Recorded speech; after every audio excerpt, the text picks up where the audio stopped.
जय हिंद दोस्तों, आ गया हूँ आपके अपने चैनल ट्रिक्स 92 पर। तो आज लॉ ऑफ टॉट का वेरी इंपॉर्टेंट यहाँ पे चैप्टर लिया गया है, जिसको हम डिफेम या मानहानि कहते हैं। और एक ही वीडियो में इस पूरे डिफेम मानहानि चैप्टर को ख़त्म कर दिया जाएगा। तो इसके जो भी आवश्यकता तो आपको अच्छे लगें तो इस वीडियो को शुरू से लेकर अंत तक ज़रूर देखें। तो बात करते हैं सामान्य के अनुसार क्या है मानहानि। तो सामान्य ने जो बताया है ये पर्टिकुलर वही डेफिनेशन है जो बुक्स में लिखी रहती है, लेकिन एक बार इसको अच्छे से समझ लेंगे तो आ जाएगा। मानहानि के अपकृत्य में किसी अन्य व्यक्ति के संबंध में बिना किसी औचित्य के असत्य एवं मानहानिकारक कथन करना ही या प्रकाशन करना ही क्या कहलाता है, मानहानि कहलाता है। यह बताया सामान्य ने।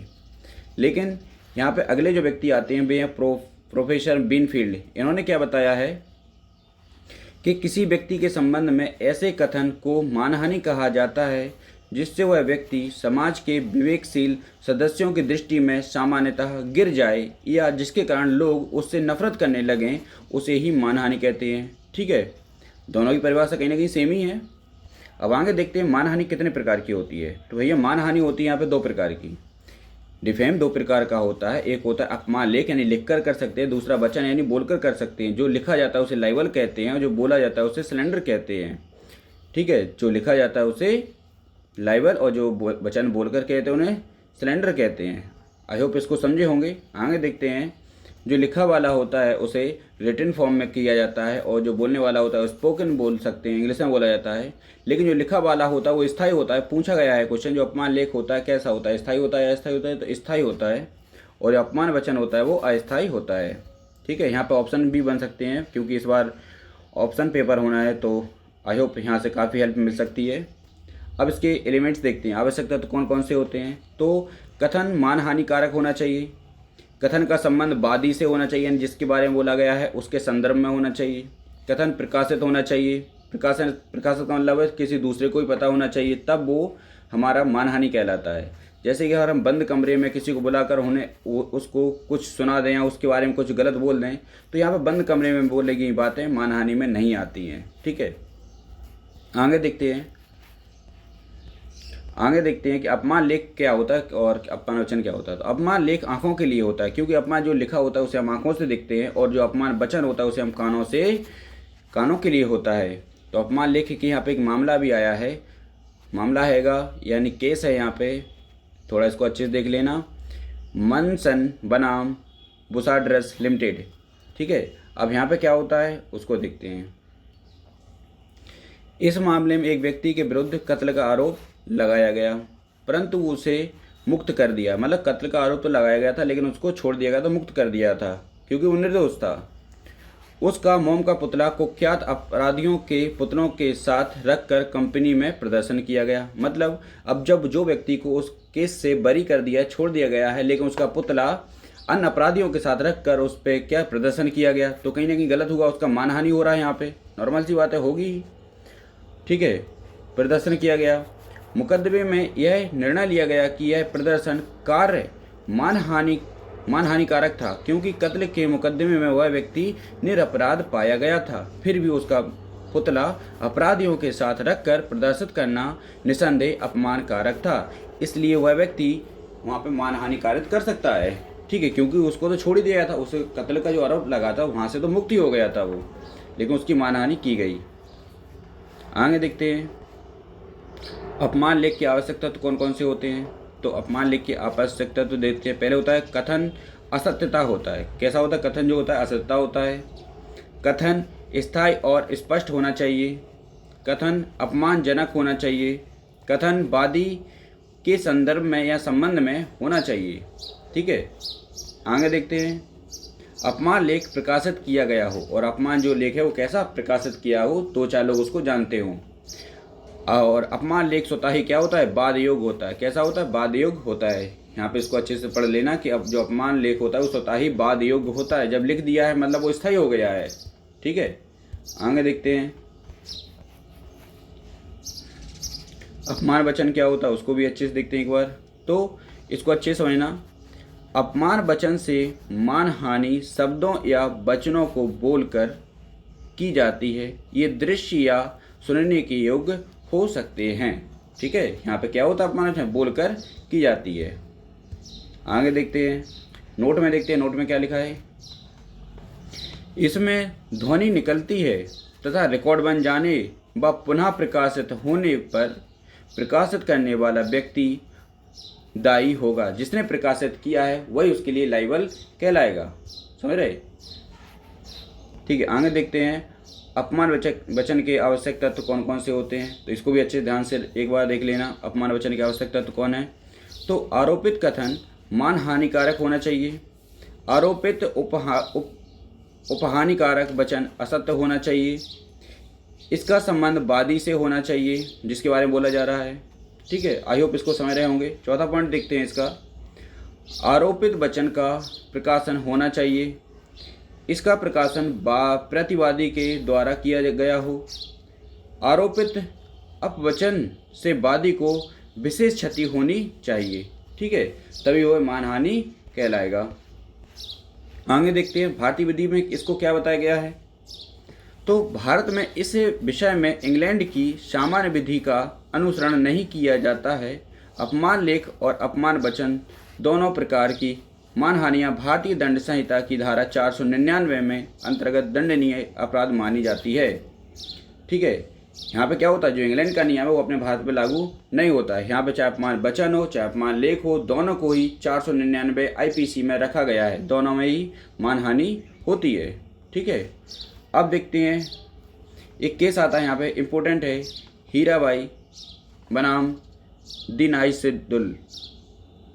ठीक है, इसके बारे में क्या है, इस बाद में न्यायालय ने कहा कि यदि किसी महिला पर चरित्र हनन का आरोप लगाया जाता है तो वह बिना किसी विशेष क्षति को साबित किए अनियोज्य होगा।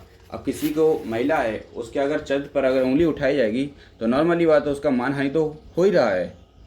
अब यहाँ पे क्या होता है, यहाँ पे एक पॉइंट आता है, यहाँ पे आता है भद्दी गालियाँ। तो गालियों से क्या संबंध सीखते हैं, यहाँ पे देखते हैं कि भारत में कानून यह है कि जब किसी व्यक्ति को भद्दी गालियाँ दी जाती हैं तो वह केवल अपमानित ही नहीं होता वरन वह कृत्य मानहानिकारक भी होता है, तब स्वतः अनियोज्य होगा। अगर यहाँ पे किसी को गालियाँ दे दी जाती हैं तो गालियाँ देने से ही क्या होता है, गालियाँ देना नॉर्मल नहीं है, क्योंकि वहाँ पे उसका मान हानि भी हो रहा है। क्योंकि जब रिस्पेक्टेड पर्सन को अगर कोई व्यक्ति गाली देता है तो वहाँ पे उसका मान तो घट ही रहा है समाज में, इसलिए भद्दी गालियाँ देना भी क्या होता है, मान हानि में आ ही जाता है। आगे देखते हैं, एक केस आता है पार्वती बनाम मन्नर का। इसमें क्या हुआ था, इस बाद में प्रतिवादी ने वादी को गाली दी और यह कहा कि वह अपने पति को विदिता विवाहित पत्नी नहीं है। ठीक है, अपने पति को विदिता विवाहित पत्नी नहीं है और अनेक स्थानों से दुष्चरित्रता के कारण निकाली जा चुकी है। न्यायालय ने यह अभिनिर्धारित किया कि प्रतिवादी नुकसानी के लिए जिम्मेदार है, हालांकि कोई विशेष क्षति साबित नहीं की गई थी। ठीक है, बस क्षति के लिए उसको कंपनसेशन दिया जाएगा। लेकिन अब आगे देखते हैं IPC 499 के तहत अपराध क्या है क्या नहीं है, उसको भी देखते हैं। तो इंडियन पिनल कोड 499 में यानी 499 के तहत अपराध कौन से हैं वो देखते हैं। तो हमने एक साइड लिखा है अपमान लेख और दूसरी साइड लिखा है अपमान वचन। तो दोनों को अच्छे से देखते हैं। यहाँ पे इसको नोट डाउन और यहाँ से आपके ऑप्शन में पेपर में बन सकते हैं, सो इसको ध्यान से देखना एक बार। ठीक है, तो अपमान लेख कैसा होता है, तो हमें पहले बता दिया, लिखित रूप में होता है। और जो अपमान वचन होता है वो कैसा होता है, वचन कानों द्वारा सुना गया होता है। यह अस्थायी होता है, अपमान लेख अस्थायी होता है। कौन, अपमान वचन अस्थायी होता है। यहाँ से ऑप्शन में बनने के पूरे चांस है, ध्यान रखना इस बात को। जो अपमान लेख होता है वहाँ पे पुतला को जलाया जा सकता है, पुतला करके प्रदर्शन कर सकते हैं। यहाँ पे संकेत और वचन करके कर सकते हैं। यह अपराध प्लस सिविल, अपराध भी और सिविल को, सिविल में भी आता है अकेला। यह क्या होता है, सिविल में आता है। ठीक है, यानी ये IPC में भी आता है। ठीक है, अपराध यानी क्राइम में भी आता है और सिविल में भी आता है। यह अकेला जो अपमान वचन होता है वो सिविल में अकेला आता है। ठीक है, आगे देखते हैं। यहाँ पे क्या होता है, विद्वेष भाव होता है अपमान लेख में, और यहाँ पे उत्तेजना और क्रोध में कई बातें बोल दी जाती हैं। इसमें क्या होता है, पुनः प्रकाशित करने वाले को दोषी नहीं मानते और इसमें क्या दोषी माना जाता है। ठीक है, जो बोलेगा तो दोषी माना जाएगा। ताना या बकरौती क्या होती है उसको भी देखते हैं। ताना मारना या बकरौती करना किसी के बारे में क्या होता है उसको अच्छे से देखते हैं एक बार, और आई होप इसको समझ भी लेना अच्छे से। जब कथित शब्द सामान्य रूप से अपमानजनक ना होते हुए भी अर्थपूर्ण हो तो कहे गए शब्दों का परिस्थितियों के आधार पर अर्थ निकाला जाता है। मतलब जिस व्यक्ति के बारे में हम जो कुछ कहना चाह रहे हैं, लेकिन किसी हम दूसरे तरीके से उसको कहते हैं और उसका अर्थ जब वही निकले, इसका मानहानि का निकले, तो ऐसा माना जाएगा कि उसका आधार निकाला जा सकता है उसके मानहानि का। तो देखते हैं, जब एक प्रथम दृष्टया निर्देश हो लेकिन वादी उसे मानहानि कारक बताए तो वादी का दायित्व है कि उस कथन को प्रमाणित करे कि वे कथन उस परिस्थिति में उसके लिए मानहानिकारक थे। मतलब वहाँ पे साबित करना पड़ेगा, अगर कोई व्यक्ति बोलकर चला भी गया तो उसे साबित करना पड़ेगा उस समय कि जो उसने बोला था वो हमारे मानहानिकारक थे या नहीं थे। अब आगे देखते हैं, कुछ ऐसे मामले होते हैं जहाँ पर हम आप सीधे केस फाइल कर सकते हैं, जैसे कि बड़ा ही इंपॉर्टेंट है तो अच्छे से यहाँ पे देखना है कैसे कौन कौन सी मानहानियाँ होती हैं, इनमें हम केस फाइल कर सकते हैं। तो पहला आता है क्या, कारावास से दंडनीय अपराध का आरोप लगाना। ठीक है, किसी दंडनीय अपराध का आरोप लगा देना कारावास से संबंधित हो। संक्रामक रोग से ग्रसित होने पर आरोप लगाना कि अगर कोई बीमार है, उसे बहुत ज़्यादा टॉर्चर किया जा रहा है संक्रमित रोग को लेकर, तो भी उसको केस फाइल कर सकता है।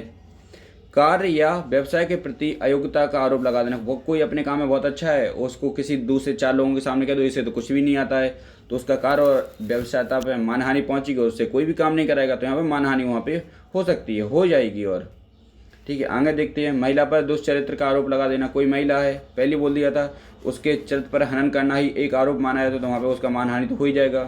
किसी की जाति के प्रति निंदा करना, किसी की जाति को लेकर, कास्ट को लेकर निंदा करना, वहाँ पे भी मानहानि कारित हो जाता है।